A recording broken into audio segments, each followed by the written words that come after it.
가족이나 연인처럼 친밀한 사이에서도 사소한 불만을 이야기하려다가 말다툼이 되거나 서로 비난을 퍼붓는 것으로 끝을 맺을 때가 많습니다. 서로의 마음을 이해하고 공감하는 대화를 하고 싶은데도 문제를 해결해 보려던 대화가 싸움으로 변질되고 의도한 것과 다르게 상대에게 상처를 주는 것입니다. 또한 인생을 살다 보면 말싸움을 즐기려는 듯한 독설가 유형의 사람들도 만나게 됩니다. 독설가란 입만 열었다 하면 비판과 질책을 일삼으며 상대의 자존심에 상처를 입히는 사람을 말합니다. 상대의 가슴에 비수를 꽂는 그들의 비판과 질책은 큰 스트레스가 될 뿐 아니라 마음이 약한 사람은 아예 재기불능 상태가 되기도 합니다. 날이 갈수록 살기가 더 팍팍해져서인지 최근 점점 더 늘어만 가는 이런 독설가들은 직장에서는 물론이고 부모, 형제, 친구들 중에도 존재합니다. 문제는 이런 비판과 질책이 인간관계를 악화시키는 근원이라는 것입니다. 충고가 필요할 때라도 차분하게 말하면 얼마든지 해결이 가능한데도 비난과 질책만 퍼붓는 사람들이 있습니다.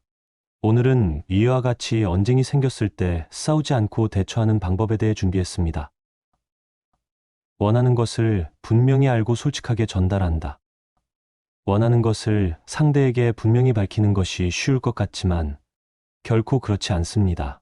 우리 스스로도 원하는 바를 잘 모르거나 알더라도 이를 드러내는 데 익숙하지 않기 때문입니다. 특히 가까운 사이일수록 이런 경향은 강합니다.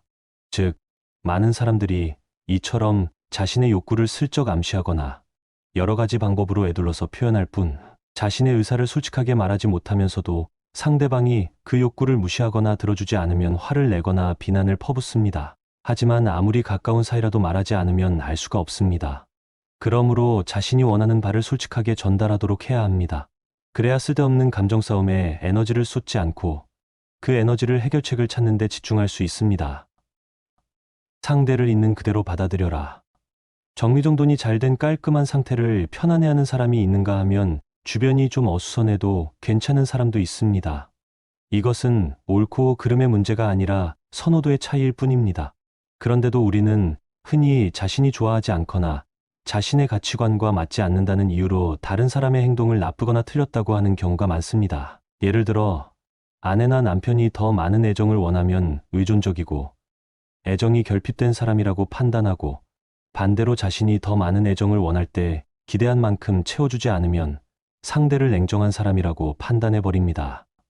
또 직장 동료가 사소한 것에 신경을 쓰면 강박관념이 있는 까다로운 사람이라고 여기고 내가 더 세밀하게 신경 쓸 경우에는 동료를 일처리가 꼼꼼하지 못한 산만한 사람으로 취급합니다. 이렇게 옳고 그름, 정상과 비정상 같은 잣대를 들이댈 때 우리는 나와 다른 사람들이 무엇을 원하는가에 관심을 두는 대신 무엇을 잘못했는가에 초점을 맞춥니다.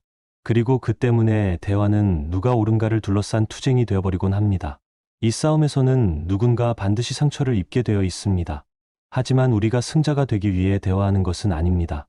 그러니 상대에 대한 비난의 화살을 내려놓고 상대방의 가치관을 있는 그대로 인정할 줄 알아야 합니다.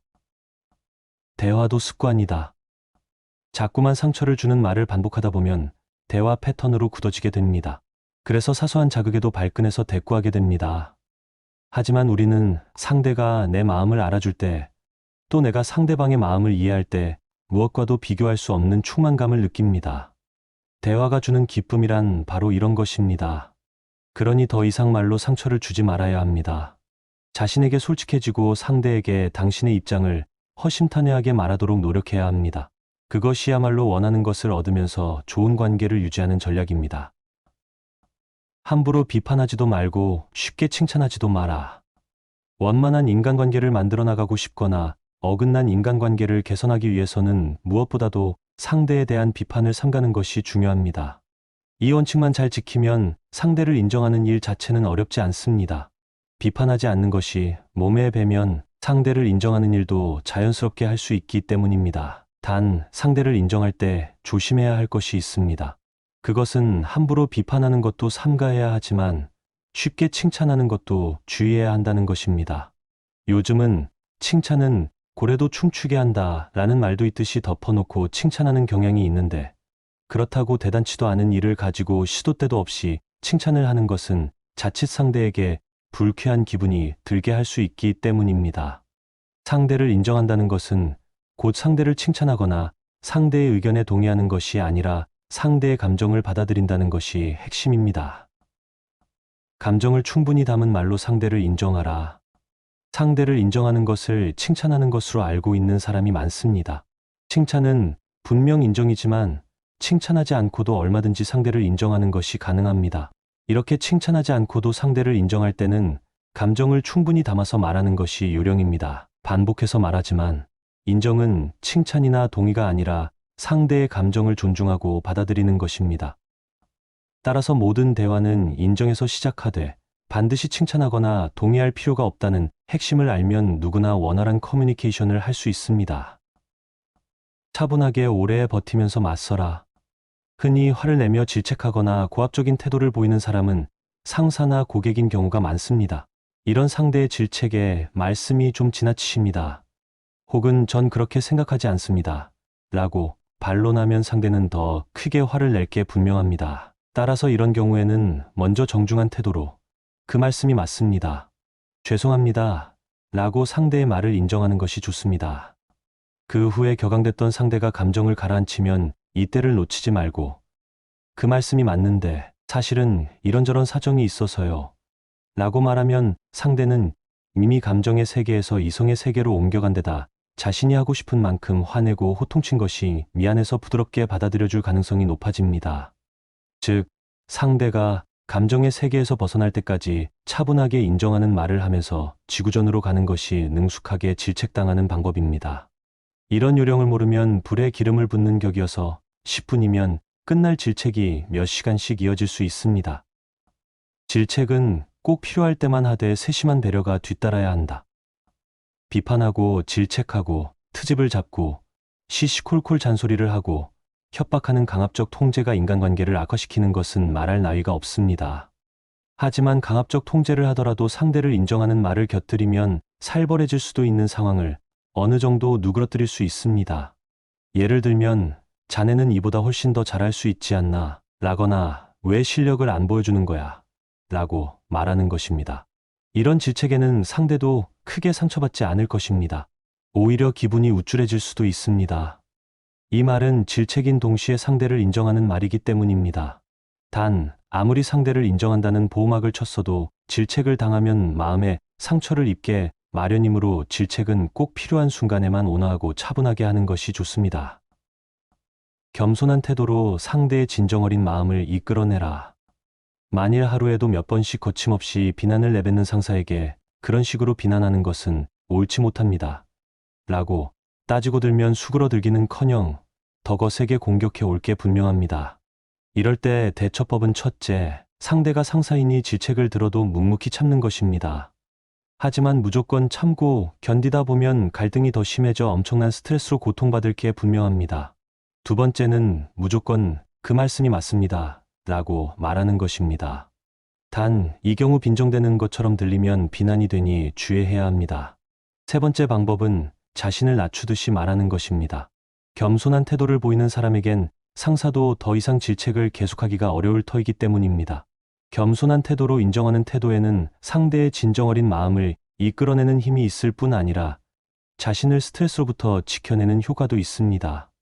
단, 이 경우에도 상대나 상황을 잘 분별하고 말투에도 주의를 기울여야 합니다. 자기인정이 강한 사람은 독설가의 공격에도 끄떡없다. 사람은 질책을 들으면 분발하는 것처럼 보입니다. 하지만 이것은 겉으로만 그렇게 보이는 것뿐이며 실제로는 스스로 질책을 받아들이고 일시적으로 잃었던 자기인정의 힘을 회복하고 나서야 분발해야겠다는 생각을 할 수 있게 됩니다. 타인의 인정이 효과가 있는 것은 자기인정의 힘을 회복하는 데 도움이 되기 때문입니다. 직장 생활을 하다 보면 종종 독설가로부터 가혹한 공격을 받게 마련입니다. 이 경우 자기인정의 힘이 약한 사람은 쉽게 좌절하고 결국 타인도 인정할 수 없는 상태가 되고 맙니다. 하지만 자기인정의 힘이 강한 사람은 독설가의 거친 공격에도 크게 스트레스를 받지 않고 평소와 다름없이 의욕적으로 일해 나갈 수 있습니다. 따라서 우리는 타인을 인정하는 힘을 키우고 타인의 질책에 맞설 수 있는 자기인정의 힘을 키워나갈 필요가 있습니다. 양심과의 대화를 통해 강인한 정신력을 키우자. 사람에게는 사악한 면도 분명히 있습니다. 하지만 우리 내면에는 선악과 진리를 판단할 수 있는 양심이 있으며 이 양심의 판단은 언제나 흔들림이 없고 올바릅니다. 사람이 살아가는 것은 내면의 양심과 자아가 끊임없이 대화를 반복하는 과정이라고 말해도 좋을 것입니다. 즉, 사람은 내면의 양심이 해주는 인정을 끊임없이 필요로 하는 존재라는 뜻입니다. 신념이 강한 사람은 타인의 인정이 없어도 자기 인정만으로 꿋꿋이 살아갈 수 있습니다. 즉, 자신의 양심과 긴밀하게 연결돼 있어서 어떤 군경에도 흔들리지 않을 만큼 수양을 쌓은 사람입니다. 하지만 대부분의 평범한 사람들은 타인이 공격해오면 쉽사리 자기 인정의 힘을 잃고 좌절하게 마련입니다. 그럼에도 우리가 자신의 양심이 인정해주는 삶을 살아가려고 노력한다면 어떤 역경도 극복해낼 수 있는 강인한 정신력을 갖게 될 것입니다. 확고한 인격을 갖춘 사람에겐 독설가도 함부로 못한다. 살다 보면 누구나 좌절을 겪는 순간이 있게 마련입니다. 그리고 이런 좌절의 순간에 타인으로부터 거친 질책과 비판을 받으면 재기불능이 될 수도 있습니다. 이런 상황에서 벗어나려면 매일 꾸준히 작은 성과를 쌓아 올려 나가도록 노력하는 것이 중요합니다. 그러다 보면 자기 인정의 힘을 조금씩 되찾을 수 있으며 이런 노력이 큰 성과로 이어지면 그 힘을 완전히 회복하게 될 뿐 아니라 전보다 더 강해질 수 있습니다. 사람은 자기 인정의 힘이 강할수록 확고부동한 인격을 갖추게 될 뿐 아니라 타인의 비판이나 질책에도 크게 영향을 받지 않을 수 있게 됩니다. 무엇보다도 중요한 것은 이처럼 확고한 인격과 신념을 갖춘 사람에게는 독설가도 함부로 공격해오지 못한다는 것입니다.